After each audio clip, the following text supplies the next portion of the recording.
So we always like to start off with in the beginning and how you got started. And I know you initially started your career in media and then you transitioned into food and you actually started working in some of New York's busiest kitchens. So was that always the plan when you kind of left media to go into food, or was it like, I can't wait to start cleaning out a deep fryer because Yeah. it looks like so much Yeah. fun? Yeah, it's not a journey we often hear. No. Yeah, no, there was no exact plan, no linear plan. That's generous of you. I had studied communication and political science and got my dream job as a publicist at Time Magazine, and I was doing red carpets and getting the editors on the talking head news shows every week. And I had thought I had arrived. A year in, I kind of looked around and I realized how much I hated it and how toxic the work environment was and how I didn't really want to be like any of the people I was working with or for. And I was having these really long days and I would go home and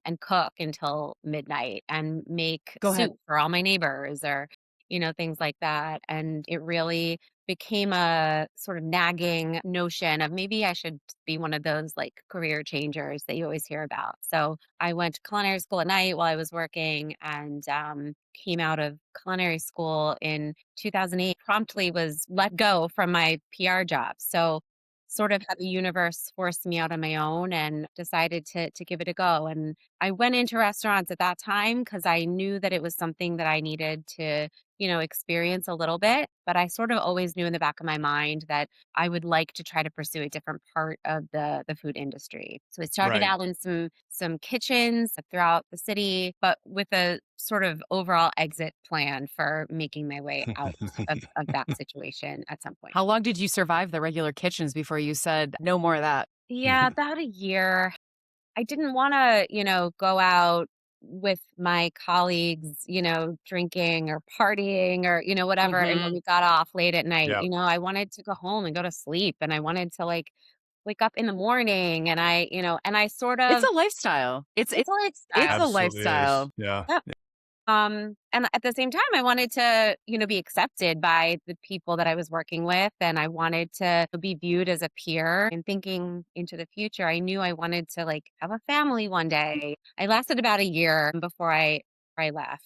And I was Well, lucky talk to enough. us about that transition then. Like, talk to us about when you decided that, hey, I'm going to leave the industry, but I actually want to go and I want to work in directly for people and or in their homes. I mean, Yeah, because that feels like sure you were in food, but like that's a big switch going yeah. from the traditional space into something else. Yeah, I was lucky enough to have a friend of a friend at the time who was a private chef, and she offered me an opportunity to come and sort of spend a couple days with her working for her client. And while the stakes were high in a very different kind of way, it was also much different. It was in somebody's very beautiful home and Right. cooking for a family, which is something that was very used to doing for my own family. So I just, I had the opportunity to sort of try it out and see.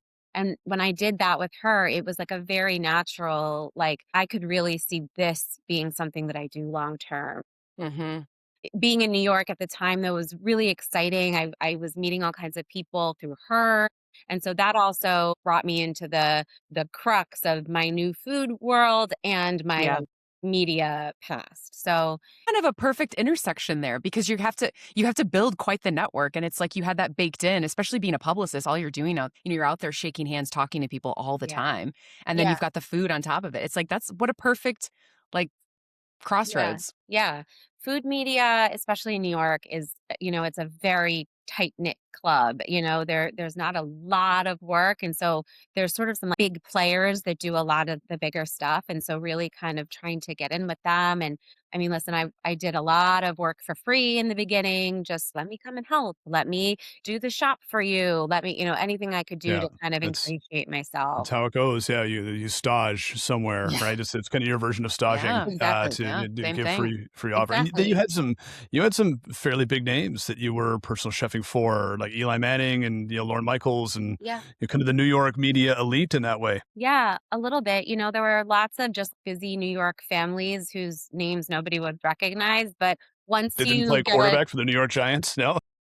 get a recognizable name, people are a little more interested in hearing, what you have to say or Yeah. tasting. Yeah. Tell us everything. No, I'm Yeah. teasing. I'm Exactly. Well, teasing. yeah, there There's some NDAs, but not for them. So, Yeah.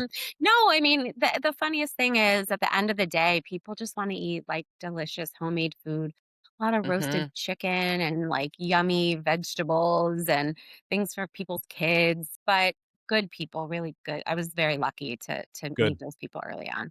No one demanding like, we're going to Tahiti today, so get on the plane. You're going to be cooking on the beach later. Like nothing that outrageous, but There are those jobs too, yeah, for sure. I'd say those, fall more under the like yacht chef or like yes, private yeah, chef, category, like where you're full time for one family going where Exactly. they go. right. Yeah. Um, that's that's a different thing than what I sort of ended up doing with Nourish. Yeah. Where The demand for group and private events is at an all-time high. Is your business ready to capitalize on all these opportunities? With Restaurant as your booking partner, you can ensure event success this year and beyond. With no booking fees or commissions, Restaurant has helped over 2,000 restaurants, bars, and breweries reach local event planners who are looking for a space for their next gathering. Whether it's a birthday, anniversary, graduation, or corporate event, Restaurant will get your space booked. Try it today and receive 3 months completely risk-free by signing up at restaurant.com/podcast. That's restaurent.com/podcast.